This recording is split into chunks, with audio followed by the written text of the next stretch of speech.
Espírito Santo. Enchei os corações dos vossos fiéis e acendei neles o fogo do vosso amor. Enviai o vosso Espírito, e tudo será criado, e renovareis a face da terra. Oremos.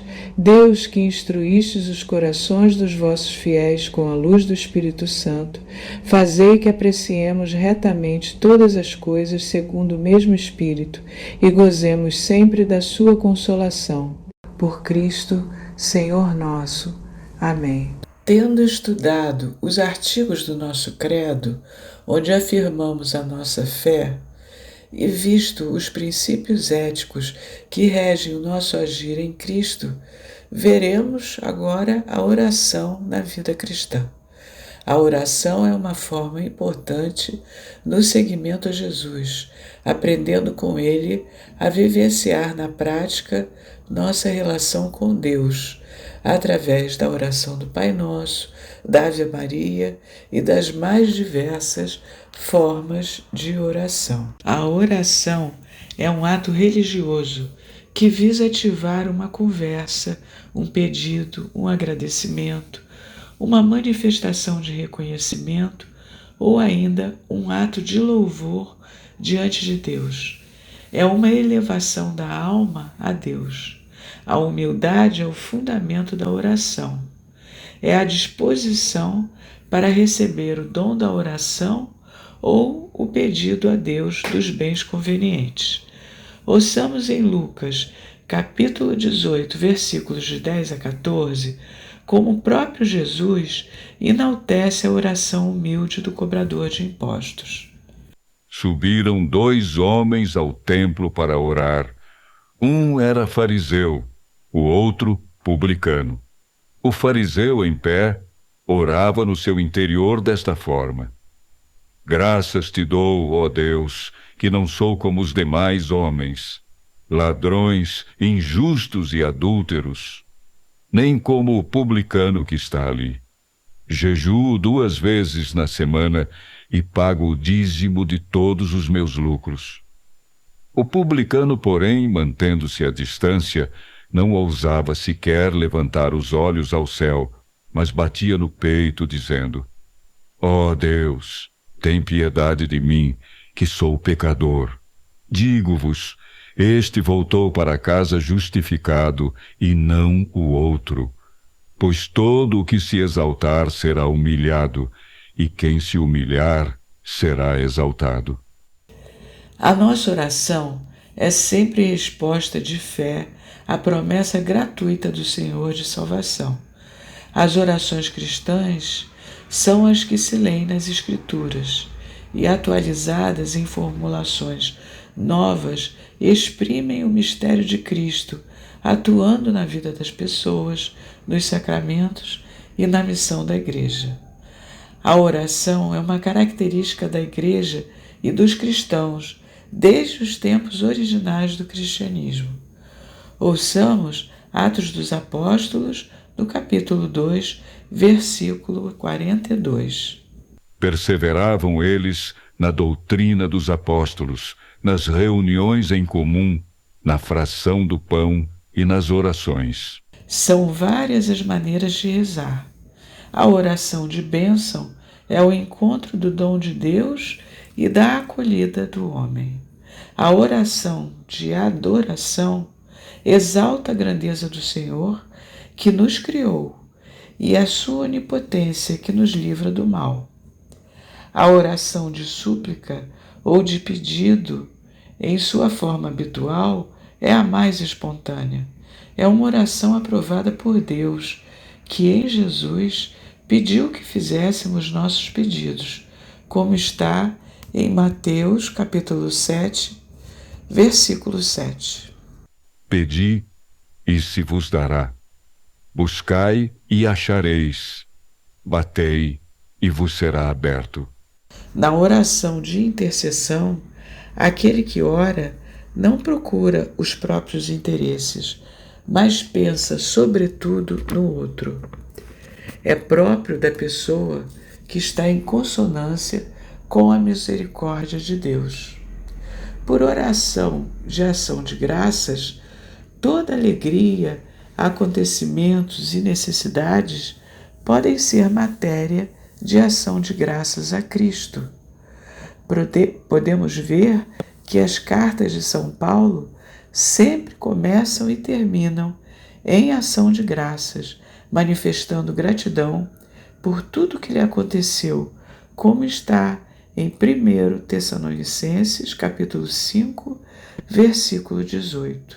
Em todas as circunstâncias, dai graças, porque esta é a vosso respeito à vontade de Deus em Jesus Cristo. A oração de louvor, totalmente desinteressada, dirige-se a Deus, dando glória por sua criação, mas também pelo que Ele é. O Novo Testamento recomenda muito essa oração.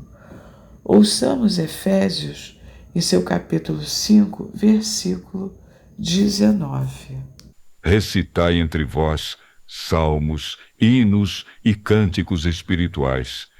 Cantai e celebrai de todo o coração os louvores do Senhor. A Bíblia assegura que a oração brota do coração do homem, porque o coração é o centro do nosso ser, intangível pela razão ou por outra pessoa.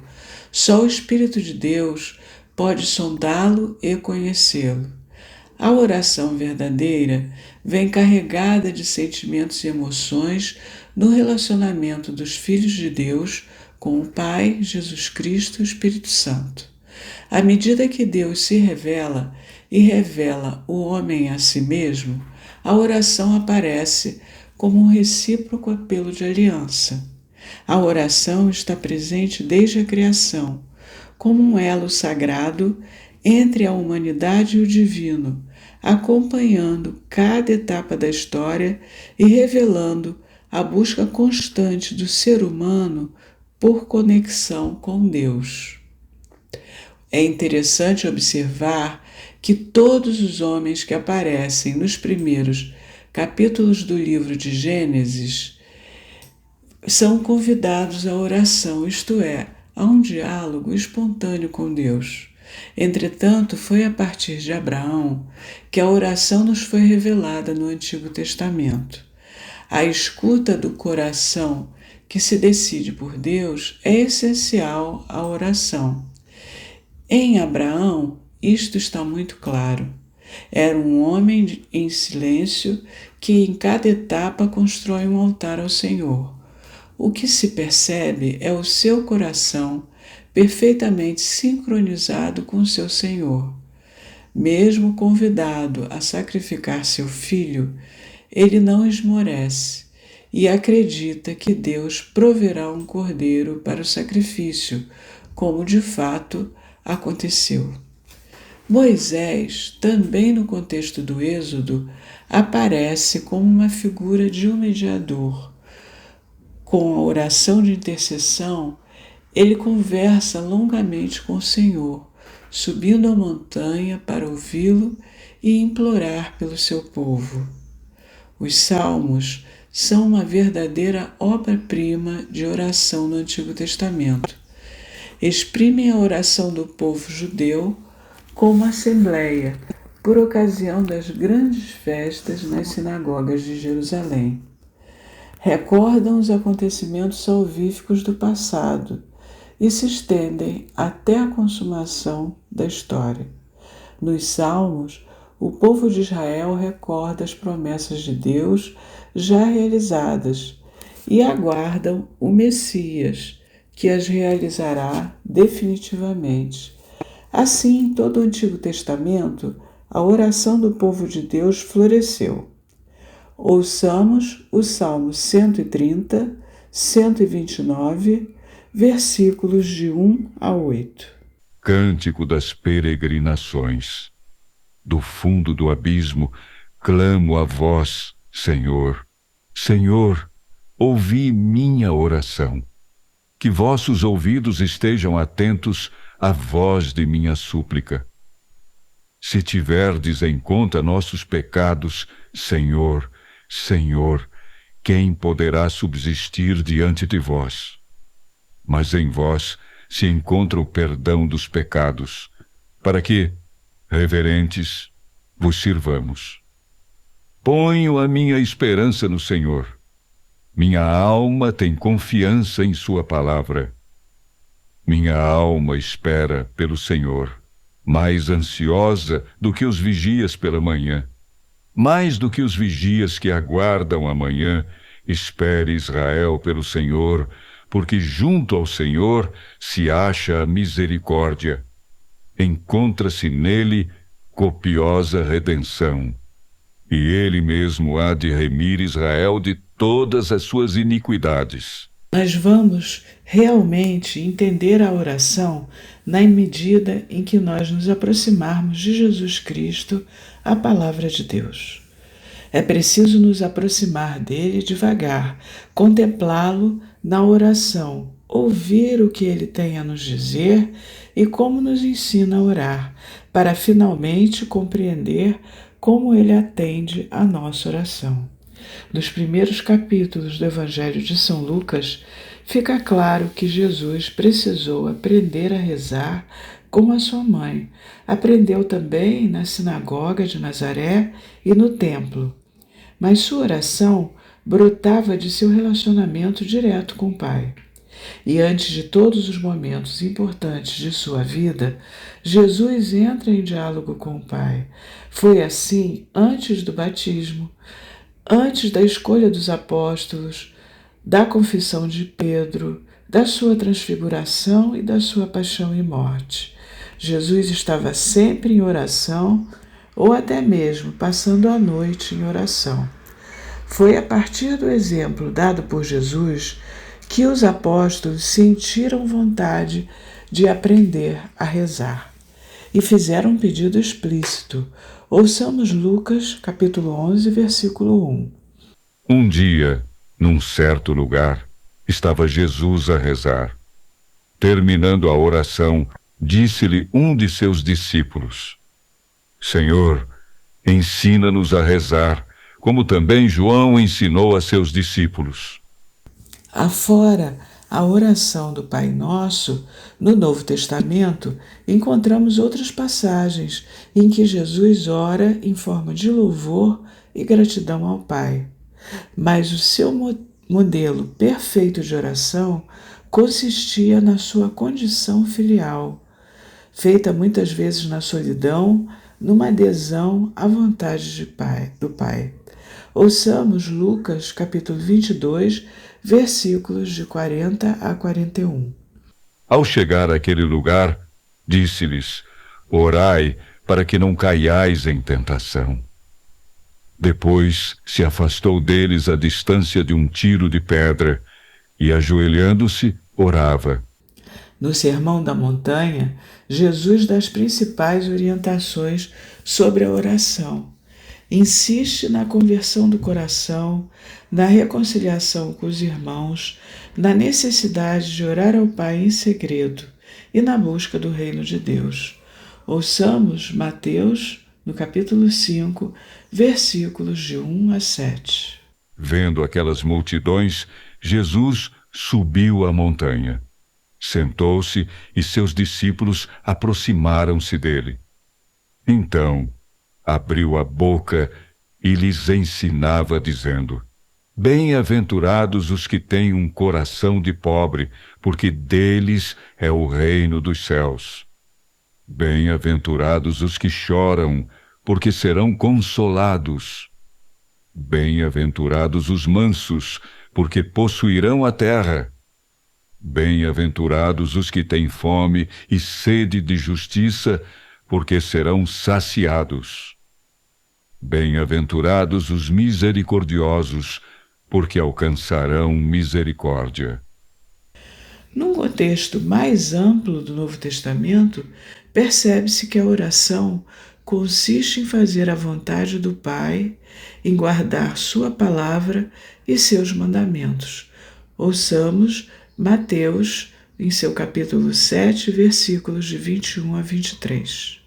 Nem todo aquele que me diz, Senhor, Senhor, entrará no reino dos céus, mas sim aquele que faz a vontade de meu Pai, que está nos céus.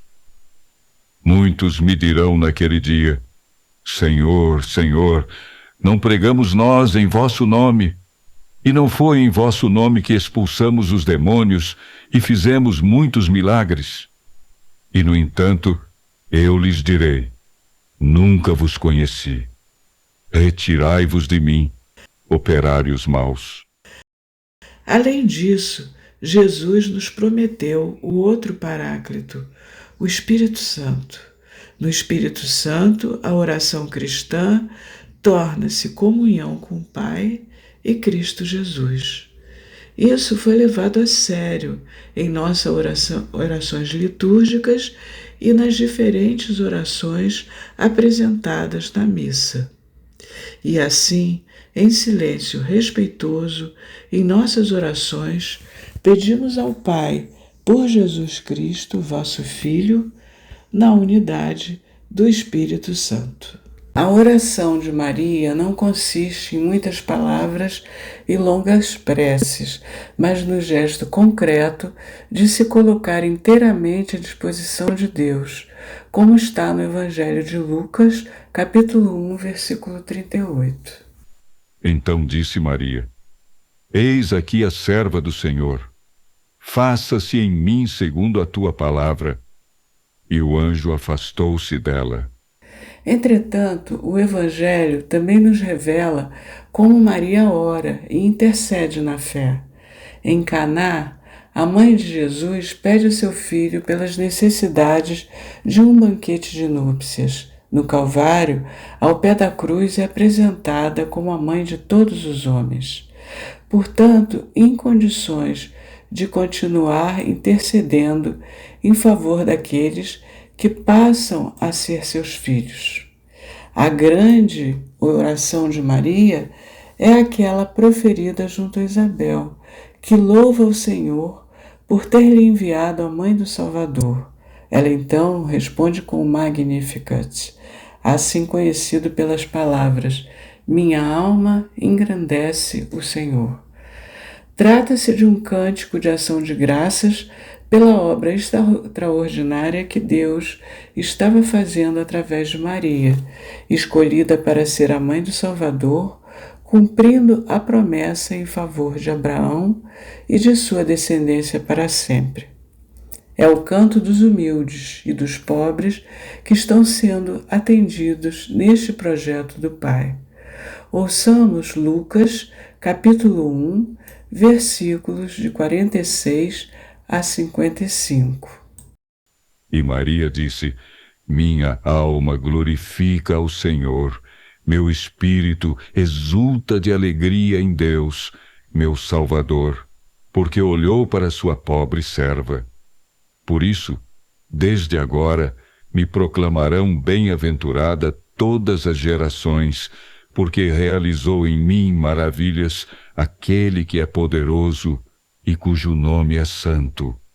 Sua misericórdia se estende de geração em geração sobre os que o temem. Manifestou o poder do seu braço. Desconcertou os corações dos soberbos. Derrubou do trono os poderosos e exaltou os humildes. Saciou de bens os indigentes e despediu de mãos vazias os ricos. Acolheu a Israel, seu servo, lembrado da sua misericórdia, conforme prometera a nossos pais, em favor de Abraão e sua posteridade, para sempre. Na oração, o Espírito Santo nos une à pessoa do Filho único, em sua humanidade glorificada. Por ela e nela, nossa oração filial entra em comunhão na Igreja com a Mãe de Jesus. A partir do consentimento dado na fé por ocasião da Anunciação e mantido sem hesitação sob a cruz, a maternidade de Maria se estende aos irmãos e às irmãs de seu Filho, que são ainda peregrinos expostos aos perigos e às misérias. Jesus, o único mediador, é o caminho de nossa oração e Maria, sua mãe, e nossa mãe é pura transparência dele. A partir dessa cooperação singular de Maria, com a ação do Espírito Santo, as igrejas desenvolveram a oração à Santa Mãe de Deus, centrando-a na pessoa de Cristo, manifestada em seus mistérios. Nos inúmeros hinos e antífonas que exprimem essa oração, alternam-se geralmente dois movimentos. Um exalta o Senhor pelas grandes coisas que fez para a sua humilde serva e, por meio dela, por todos os seres humanos. O outro confia à Mãe de Jesus as súplicas e louvores dos filhos de Deus, pois ela conhece agora a humanidade que nela é desposada pelo Filho de Deus. Esse duplo movimento da oração de Maria encontrou uma expressão privilegiada na oração da Ave Maria. Ao pronunciar o fiat da Anunciação e ao dar seu consentimento ao mistério da Encarnação, Maria colaborou para toda a obra que seu filho realizou. Ela é mãe onde ele é salvador e cabeça do corpo místico. Cremos que a Santíssima Mãe de Deus, nova Eva, Mãe da Igreja, continua no céu sua função materna em relação aos membros de Cristo. Ave Maria, a saudação do anjo Gabriel, abre a oração da Ave Maria. É o próprio Deus que, por intermédio de seu anjo, saúda Maria. Nossa oração ousa retomar a saudação de Maria com o olhar que Deus lançou sobre sua humilde serva, alegrando-nos com a mesma alegria que Deus encontra nela. Cheia de graça, o Senhor é convosco. As duas palavras da saudação do anjo se esclarecem mutuamente. Maria é cheia de graça, porque o Senhor está com ela. A graça com que ela é acumulada é a presença daquele que é a fonte de toda graça. Maria é cheia de graça, porque desde a sua concepção foi gerada sem o pecado original, pois nos planos de Deus ela seria a mãe de seu filho e, em seu ventre, não poderia haver qualquer mácula. Maria, em que vem habitar o próprio Senhor, é em pessoa a filha de Sião, a arca da aliança, o lugar onde reside a glória do Senhor. Ela é a morada de Deus entre os homens, cheia de graça e toda dedicada àquele que nela vem habitar e que ela vai dar ao mundo. Ouçamos Sofonias, capítulo 3, versículos de 14 a 18a. Solta gritos de alegria, filha de Sião. Solta gritos de júbilo, ó Israel. Alegra-te e rejubila-te de todo o teu coração, filha de Jerusalém. O Senhor revogou a sentença pronunciada contra ti e afastou o teu inimigo. O Rei de Israel, que é o Senhor, está no meio de ti. Não conhecerás mais a desgraça. Naquele dia se dirão em Jerusalém: não temas, Sião. Não se enfraqueçam os teus braços. O Senhor, teu Deus, está no meio de ti como herói salvador. Ele anda em transportes de alegria por causa de ti, e ele te renova seu amor. Ele exulta de alegria a teu respeito, como em um dia de festa. Bendita és tu entre as mulheres, e bendito o fruto do vosso ventre, Jesus. Depois da saudação do anjo, tornamos nossa a palavra de Isabel. Isabel é a primeira na longa série de gerações que declaram Maria bem-aventurada. Maria é bendita entre as mulheres porque acreditou na realização da palavra do Senhor. Por sua fé, Maria se tornou mãe dos que creem, porque graças a ela todas as nações da terra recebem aquele que é a própria bênção de Deus. Ouçamos o Evangelho de Lucas, capítulo 1, versículos de 41 a 45. Ora, apenas Isabel ouviu a saudação de Maria, a criança estremeceu no seu seio. E Isabel ficou cheia do Espírito Santo. E exclamou em alta voz: Bendita és tu entre as mulheres, e bendito é o fruto do teu ventre. Donde me vem esta honra de vir a mim, a mãe de meu Senhor? Pois assim que a voz de tua saudação chegou aos meus ouvidos, a criança estremeceu de alegria no meu seio. Bem-aventurada és tu que creste, pois se hão de cumprir as coisas que da parte do Senhor te foram ditas. Santa Maria, Mãe de Deus, rogai por nós. Maria, Mãe de Deus e nossa Mãe, podemos lhe confiar todos os nossos cuidados e pedidos, confiando-nos à sua oração, abandonando-nos com ela à vontade de Deus. Seja feita a vossa vontade. Rogai por nós, pecadores, agora e na hora de nossa morte. Pedindo a Maria que reze por nós, reconhecemo-nos como pecadores e nos dirigimos à Mãe de Misericórdia, entregamo-nos a ela no hoje de nossas vidas, e nossa confiança aumenta, para desde já entregar em suas mãos a hora da nossa morte. Que ela esteja, então, presente como na morte, na cruz de seu Filho, e que na hora de nossa passagem ela nos acolha como nossa mãe para nos conduzir ao seu Filho Jesus. Maria é a orante perfeita, figura da Igreja. Quando rezamos a ela, aderimos a ela no plano do Pai, que envia seu Filho para salvar todos os homens. Como um discípulo bem-amado, acolhemos em nossa casa a Mãe de Jesus, que se tornou a mãe de todos nós. Podemos rezar com ela e a ela.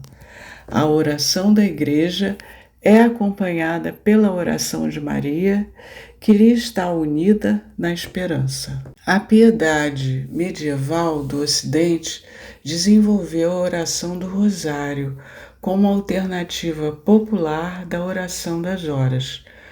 O Rosário, ou o Santo Rosário, é uma oração católica tradicional que se reza com o cordão de contas para meditar a vida de Jesus e de Maria, dividida em 4 conjuntos de mistérios: os mistérios gozosos, os mistérios dolorosos, os gloriosos e os luminosos. Cada conjunto inclui um Pai Nosso, 10 Ave-Marias e um Glória ao Pai, totalizando 200 Ave-Marias, quando se reza a oração completa. Muitos santos e fiéis consideram o rosário uma arma espiritual poderosa para combater o mal e obter a intercessão de Maria. O rosário é uma forma de orar que nos conecta com a vida de Cristo através da meditação dos eventos que a marcaram e que veremos a seguir. Os mistérios gozosos são 5 passagens da vida de Maria e de Jesus, cada um marcado por um sentimento de profunda alegria, e que contemplam a anunciação do anjo à Virgem Maria, a visitação de Maria a Isabel, o nascimento de Jesus, a apresentação de Jesus no templo e a perda e o reencontro de Jesus no templo aos 12 anos. Os mistérios luminosos contemplam a vida pública de Jesus, o batismo de Jesus no Jordão, a autorrevelação de Jesus nas bodas de Caná, o anúncio do reino de Deus, a transfiguração no Monte Tabor e a instituição da Eucaristia. Esses mistérios são um convite à fé e à vida cristã. Os mistérios luminosos foram introduzidos por São João Paulo II como uma forma de aprofundar a meditação sobre a vida de Cristo. Os mistérios dolorosos contemplados durante a oração do terço focam no sofrimento de Jesus e incluem 5 cenas da sua paixão: sua agonia no Horto das Oliveiras, sua flagelação, a coroação de espinhos, o carregar a cruz até o Calvário e a morte de Jesus na cruz. Ao meditarmos nesses mistérios, nossa fé se fortalece, pois somos unidos ao sofrimento de Jesus em sua entrega redentora. Essa união nos conduz à contrição sincera e ao desejo de uma conversão mais profunda. Os mistérios gloriosos celebram o triunfo de Cristo e o papel glorioso de Maria. Contemplam a ressurreição de Jesus, a ascensão de Jesus ao céu, a descida do Espírito Santo sobre os apóstolos em Pentecostes e a assunção de Maria ao céu com sua coroação como Rainha do céu e da terra. A meditação deste mistério impulsiona a alegria que a fé proporciona e que dá sentido à nossa vida. A ordem dos mistérios do terço é dividido em 4 grupos que são rezados em dias específicos da semana. Os mistérios gozosos nas segundas-feiras e sábados. Nas quintas-feiras, os mistérios luminosos. Terças e sextas-feiras, os mistérios dolorosos. E quartas-feiras e domingos para os mistérios gloriosos. O terço é uma parte do rosário, correspondendo a um conjunto de 50 Ave-Marias, enquanto o rosário completo é composto por 200 Ave-Marias. A diferença fundamental entre o terço e o rosário é a quantidade de orações e a extensão da meditação. Ao rezar o terço, medita-se sobre um conjunto de mistérios, enquanto o rosário completo abrange todos os mistérios. Portanto, rezar o terço é uma forma mais breve de oração e de meditação. Para rezar o terço, se inicia com o oferecimento do terço, o sinal da cruz e o credo. Em seguida, o Pai Nosso, 3 Ave-Marias e um Glória ao Pai. Anuncie e contemple, então, o primeiro mistério do dia e, em seguida, reze o Pai Nosso, as 10 Ave-Marias e um Glória ao Pai. Sempre se adiciona a mesma jaculatória pedida por Nossa Senhora de Fátima. Ouçamos. Ó meu Jesus, perdoai-nos, livrai-nos do fogo do inferno e levai as almas todas para o céu e socorrei principalmente aquelas que mais precisarem. Repita para os outros 4 mistérios, anunciando a contemplação de cada um antes de rezar o Pai Nosso e a dezena de Ave-Marias até o final do terço. Após o 5º mistério, finalize com Glória ao Pai, a jaculatória e a oração final, terminando com a Salve Rainha. A seguir, teremos um tempo para dúvidas e comentários, caso alguém queira perguntar ou compartilhar algo sobre a aula de hoje.